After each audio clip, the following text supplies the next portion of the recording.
सुनिए, कल पापा जी का रिटायरमेंट का दिन है। फिर पापा जी पूरे दिन घर में ही रहेंगे क्या? बड़ी बहू सुनीता अपने पति सुबोध से बोली। सुबोध बोला, हाँ सुनीता, घर में ही रहेंगे और कहाँ जाएंगे।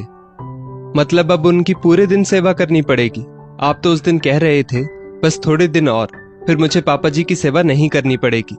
मगर अब तो पापा जी पूरा दिन सिर पर बैठकर तांडव करेंगे। कभी ये दे दो तो कभी वो दे दो। क्या पूरे दिन में यही सब काम करती रहूंगी? झुंझलाकर बोली सुनीता। सुबोध बोला, एक बार पापा के रिटायरमेंट के पैसे आ जाने दो सुनीता।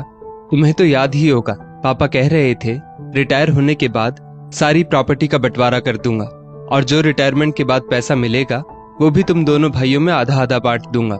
हम दोनों भाई भी अलग अलग हो जाएंगे। फिर हम पापा जी को हमेशा के लिए छोटे के पास रहने भेज देंगे। बस एक बार प्रॉपर्टी का हिस्सा आ जाने दो, तब तक सेवा कर लो पापा की। वैसे भी मैंने तो पहले ही सोच लिया है, उम्र भर मैं उन्हें अपने साथ नहीं रखने वाला, इसलिए तुम क्यों चिंता करती हो? सुनीता बोली, हाँ, मैं भी उसी दिन का इंतजार कर रही हूँ कि कब पापा जी की प्रॉपर्टी हमारे हाथों में आए। दूसरी तरफ घर की छोटी बहू रीमा अपने पति नरेश से बोली, कल से पापा जी पूरे दिन घर में रहेंगे, मतलब हमारी आजादी तो बिल्कुल खत्म हो जाएगी। और ऊपर से उन्हें समय समय पर चाय नाश्ता और खाना दो, वो अलग। कम से कम जब वो ऑफिस जाते थे तो सुबह सुबह घर से निकल जाते थे और फिर सीधा रात को ही उनका चेहरा देखना पड़ता था। मगर अब पूरे दिन उनका चेहरा देखना पड़ेगा। नरेश, कोई तो उपाय सोचो ताकि मुझे उनकी पूरे दिन सेवा ना करनी पड़े। वैसे भी पूरे दिन पापा जी का चेहरा देखने का मुझे कोई शौक नहीं है। नरेश बोला, ये मत भूलो रीमा, सेवा करोगी तो ही मिलेगा मेवा। रीमा बोली, मैं कुछ समझी नहीं। नरेश बोला, भूल गई तुम? पापा जी के रिटायरमेंट के पैसे आने वाले हैं। क्या तुम नहीं चाहती कि तुम्हें उनके पूरे पैसे मिले? रीमा बोली, अरे हाँ नरेश, ये तो मैं भूल ही गई थी। अब तो पापा जी की सेवा करनी ही पड़ेगी। दूसरे दिन नंदलाल जी की रिटायरमेंट थी। ऑफिस वालों ने मिलकर नंदलाल जी के लिए पार्टी रखी और उन्हें रिटायरमेंट के बाद पैसे दिए गए। दोनों बेटे भी अपने अपने ऑफिस से पापा जी की ऑफिस वाली पार्टी में गए थे।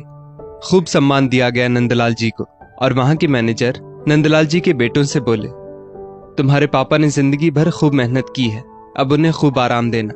आज तुम लोग जो हो इनकी बदौलत ही हो। दोनों बेटों की नजर तो पापा जी के रिटायरमेंट वाले पैसों पर थी। ऑफिस से निकलते ही बड़ा बेटा सौरभ बोला, लाइए पापा, ये पैसों वाला बैग मुझे दे दीजिए, मैं इन्हें संभालता हूँ। उतने में छोटा बेटा नरेश बोला, पापा आप कहें तो मैं घर जाते जाते ये पैसे बैंक में जमा कराऊं?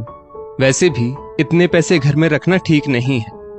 नंदलाल जी बोले, तुम दोनों पैसों की फिक्र मत करो, इन्हें मैं मेरे खाते में बैंक में जमा कर दूंगा। ये सुनकर एक पल के लिए दोनों बेटों की उम्मीदों पर पानी फिर गया। नंदलाल जी भी शायद मन ही मन जान चुके थे कि उन्हें अभी किसी पर भी विश्वास नहीं करना है, इसलिए वे खुद ही अपने पैसे बैंक जाकर अपने खाते में जमा कराए। नंदलाल जी रिटायर तो हो गए, मगर अब भी सुबह जल्दी उठ जाते और अखबार लेकर बैठ जाते। शुरुआत के दिनों में तो बहुओं ने भी उनकी सेवा में कोई कमी नहीं छोड़ी। रोज सुबह टेबल पर उनका चाय नाश्ता और समय पर खाना भी पहुंचा देती।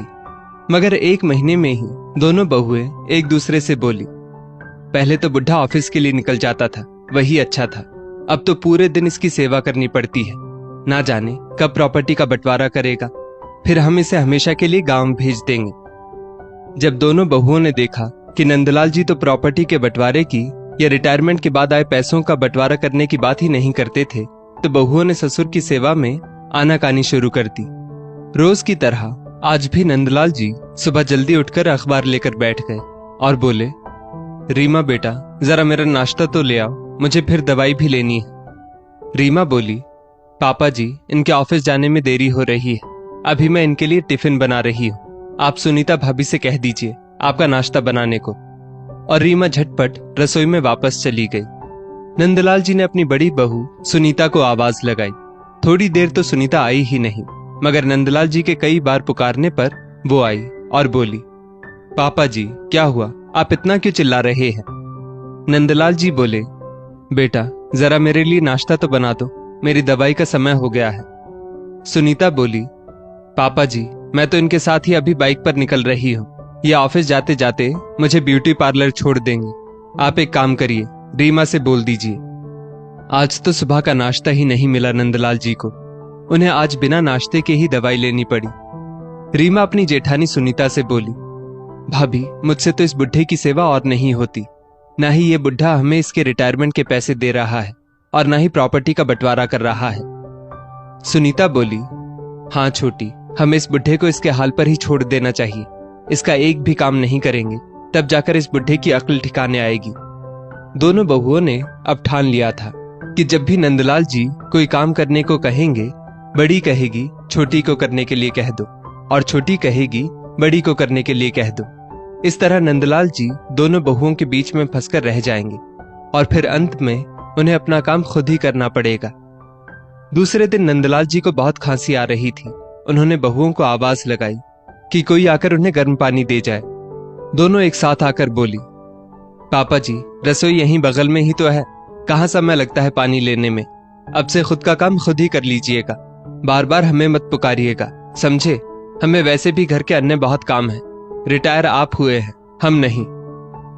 नंदलाल जी को बहुओं का ये बर्ताव कुछ समझ नहीं आ रहा था। वे अपनी पत्नी शांता जी की तस्वीर देखकर रोने लगे और बोले, देख रही हो शांता, क्या हाल हो गया है मेरा। काश तुम मुझे छोड़कर यूं जल्दी ऊपर नहीं जाती। नंदलाल जी अतीत के गलियारे में खो गए। नंदलाल जी और शांता जी के 2 बेटे सुबोध, नरेश और एक बेटी आयशा थी। नंदलाल जी पूरा दिन ऑफिस में मेहनत करते, तब जाकर घर चलता था। नंदलाल जी अपने माता पिता की इकलौती संतान थे। उन्होंने अपने माता पिता की सेवा में कभी कोई कमी नहीं की।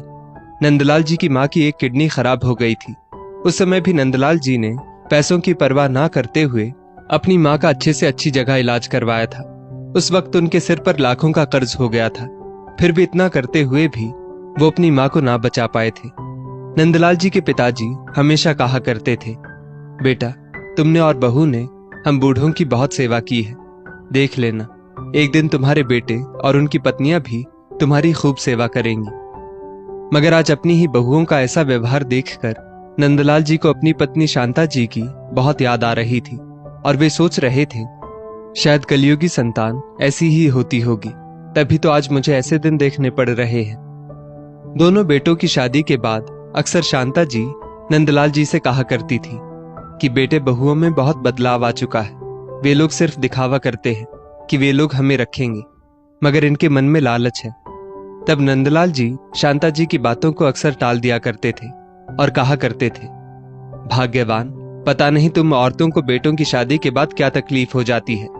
तुमको तुम्हारे घर में आई लक्ष्मी पर ही शक होने लगता है। मगर आज मुझे समझ आया कि शांता हमेशा सच कहती थी और मैं उसकी बातें नजरअंदाज कर देता था। शायद शांता जान चुकी थी कि बुढ़ापे में कोई उसकी सेवा नहीं करेगा, तभी तो जल्दी ऊपर चली गई। काश शांता, मैं भी तुम्हारे साथ ही ऊपर आ जाता। कहते हुए नंदलाल जी की आंखें फिर भर आई। तभी उनके मोबाइल की घंटी बजी तो सामने से बेटी आयशा बोली, पापा कैसे हैं आप।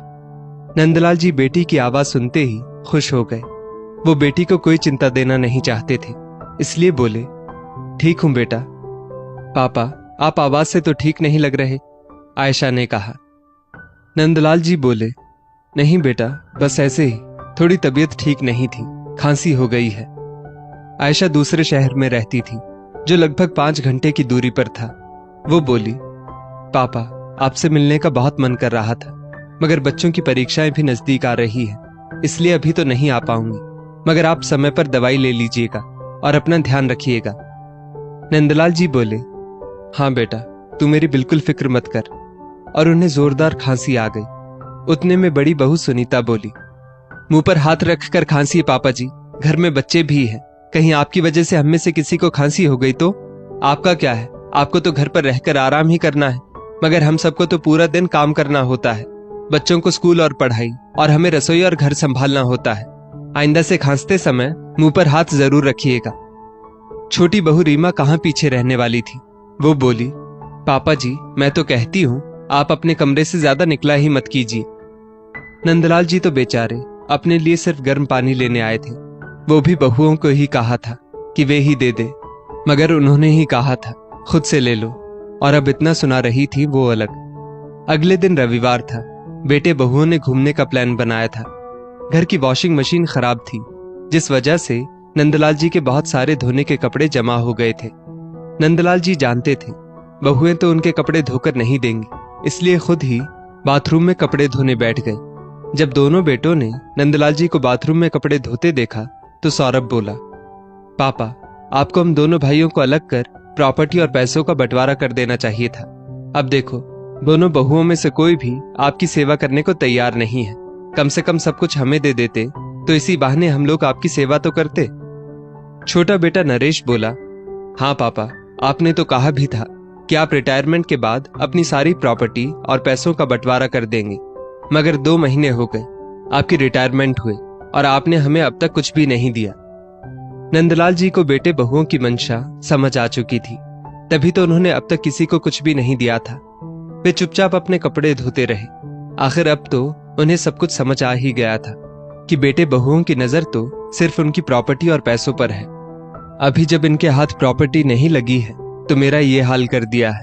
कल को अगर मैं इन लोगों को अपनी प्रॉपर्टी दे दूंगा तो जाने मेरा क्या हाल होगा। यही सोचते सोचते वे बेचारे अपने कपड़े धोए जा रहे थे कि उतने में उनकी बेटी आयशा अपने मायके पहुंच गई। दरवाजा खुला था तो वो सीधे अंदर चली आई। उसने जब नंदलाल जी को बाथरूम में कपड़े धोते देखा तो उसके होश उड़ गए। वो बोली, पापा, 2 बहुओं के होते हुए आप क्यों कपड़े धो रहे हैं? आप बाहर आइए। नंदलाल जी खांसते हुए बाहर आए। आयशा बोली, भैया, भाभी, कहाँ हो सब? आयशा की आवाज सुन दोनों भाई भाभियां जो अपने कमरे में घूमने जाने के लिए तैयार हो रहे थे बाहर आ गए। रीमा बोली, अरे दीदी, आप यूं अचानक कैसे? बताकर तो आती। आयशा बोली, भाभी, अगर बताकर आती तो आप लोगों की सच्चाई कैसे जान पाती? मेरे पापा को ऐसे कपड़े धोता कैसे देख पाती? भैया, मुझे शर्म आ रही है आज आप लोगों को अपना भाई कहते हुए। भाभियां तो पराई थी, मगर आप तो अपने थे। आप लोग पापा को यूं बाथरूम में कपड़े धोने दे रहे थे। छी छी, आज आप सब मेरी नजरों से गिर गए हो। मेरा बस चले तो आप लोगों के खिलाफ बुजुर्गों को सताने का केस फाइल कर दूं। दोनों भाई भाभियां नीचे नजरें झुकाए खड़े थे। उन्होंने अपने पिता को रिटायरमेंट के बाद सुख के बदले दुख जरूर दिया था, ये तो वे लोग जानते ही थे। पापा, आप चलिए, आज से आप यहाँ नहीं रहेंगे, आप मेरे साथ रहेंगे। वो तो अच्छा हुआ उस दिन आपसे फोन पर बात करते वक्त मैंने फोन काटा नहीं था और मुझे दोनों भाभियों की आवाज सुनाई दी। मैं समझ गई मेरे पापा को यहाँ कितना मान सम्मान मिल रहा है और देखने चली आई। लानत है ऐसे भाई भाभियों पर जो बुढ़ापे में अपने माता पिता के साथ ऐसा व्यवहार करते हैं। इतना कह आयशा नंदलाल जी को अपने घर ले आई। थोड़े दिनों बाद दोनों बेटे बहुए ये सोचकर डर रहे थे कि कहीं पापा सारी प्रॉपर्टी और पैसे बेटी को ना दे दे, और आखिरकार वही हुआ जिसका उन्हें डर था। घर खाली करने के पेपर लेकर कोर्ट से एक आदमी जब उनके दरवाजे पर पहुंचा तो सभी का चेहरा ऐसा उतरा मानो काटो तो खून नहीं। वे चारों अपने पिताजी से माफी मांगने दौड़े चले आए, मगर नंदलाल जी बोले, मैं जानता हूं तुम लोग मेरे लिए नहीं, मेरी प्रॉपर्टी और पैसों के लालच में मुझसे माफी मांग रहे हो, मगर बेटी आयशा के साथ रहकर मुझे मेरे बाबूजी की एक बात याद आ गई। वे कहते थे, तुमने मेरी बहुत सेवा की है नंदलाल, एक दिन तुम्हारे बच्चे भी तुम्हारी खूब सेवा करेंगे। ये बात 16 आने सच है। आज मेरी बेटी ने यह साबित कर दिया। और हाँ, तुम लोग जिस प्रॉपर्टी के लालच में यहाँ माफी मांगने आए हो उसका अब कोई फायदा नहीं। मैंने मेरा सब कुछ अपनी बेटी और उसके बच्चों के नाम कर दिया है। कल तक तुम लोगों को मेरा पुश्तैनी मकान खाली कर देना होगा, फिर आगे मेरी बेटी की मर्जी, वो चाहे इसका जो करे। मेरे कहने को ही सिर्फ 2 बेटे हैं, मुझे रखने का फर्ज मेरी बेटी निभा रही है। ये सुनकर वो चारों नंदलाल जी के पैरों में गिर पड़े, मगर नंदलाल जी ने उन्हें माफ नहीं किया। दोस्तों, क्या बेटों की शादी के बाद उनका परिवार सिर्फ बीवी बच्चों तक ही सीमित हो जाता है कि वे लोग अपने जन्मदाता के साथ इतना बुरा व्यवहार करते हैं? शायद वे लोग ये भूल जाते हैं कि बुढ़ापा तो सबको आना है और जो जैसा करता है वैसा ही भरता है।